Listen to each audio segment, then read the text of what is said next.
Hi, today we're going to go over closing costs, what they are, why they're so important, and why a lot of people forget about them. So, closing costs are the additional costs that you pay above and beyond your down payment in order to purchase a property. There's 5 components to them, and they're all super important, and they happen at different parts of the transaction. So, let's start off with the inspection. The inspection is a critical part of analyzing a home. The inspection is where we bring in a certified inspector or an architect to come verify the property and tell us what's happening with the property.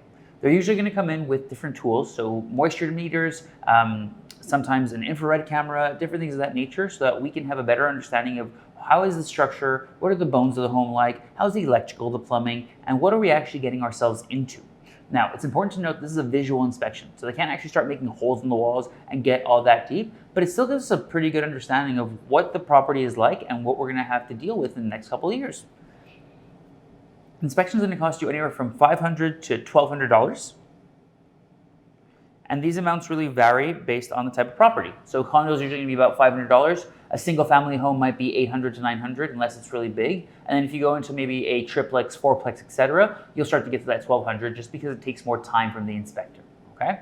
Now, an inspection usually takes anywhere from 1 to 3 hours, and then they go home, they prepare their report, and you're going to get a report that's going to be anywhere from 30 to 80 pages that you're going to be able to review and see all the photos for all the things that were noteworthy the day of the inspection.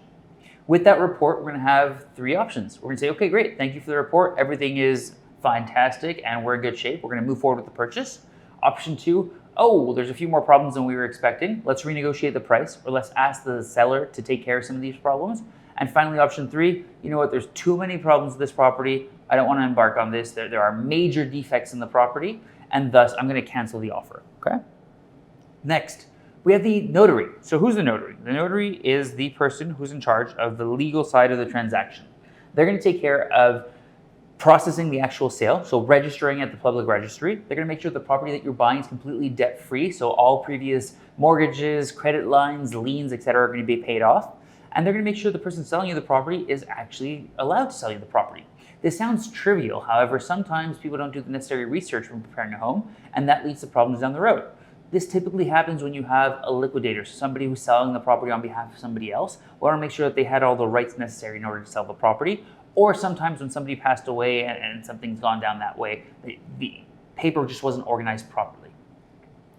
This is going to cost you anywhere from $1,500 to $2,500. And the spread really depends on the size of the office that you go to, as well as if you're doing a mortgage with a normal Big 6 bank, or if you're going to a virtual lender.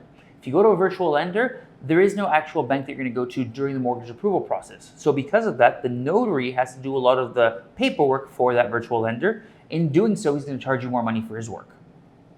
The next item on our list are the adjustments.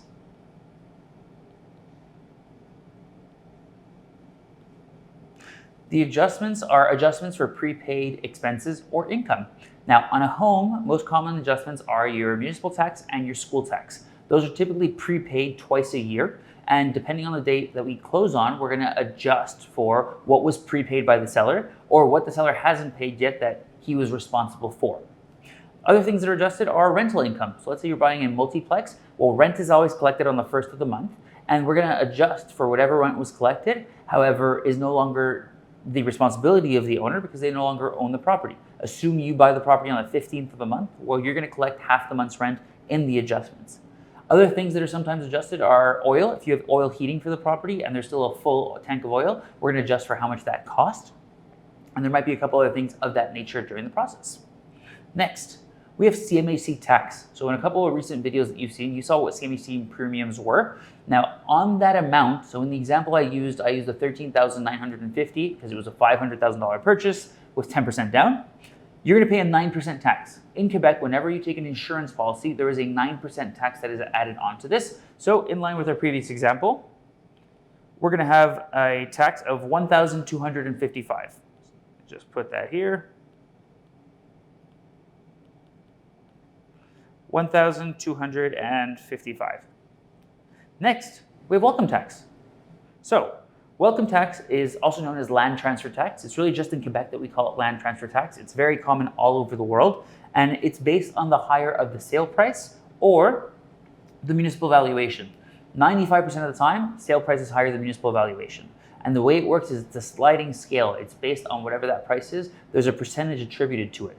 The more expensive the property, the more tax you're going to be paying. It kind of works like a luxury system in Montreal. On the $500,000 example that I used in my previous video, you're going to be paying $6,000 in welcome tax.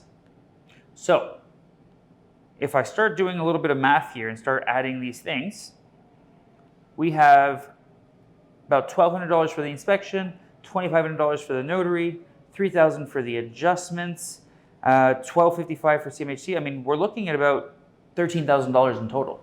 So it's really important to have this money set aside because these expenses are going to be coming your way and you need to be prepared for them.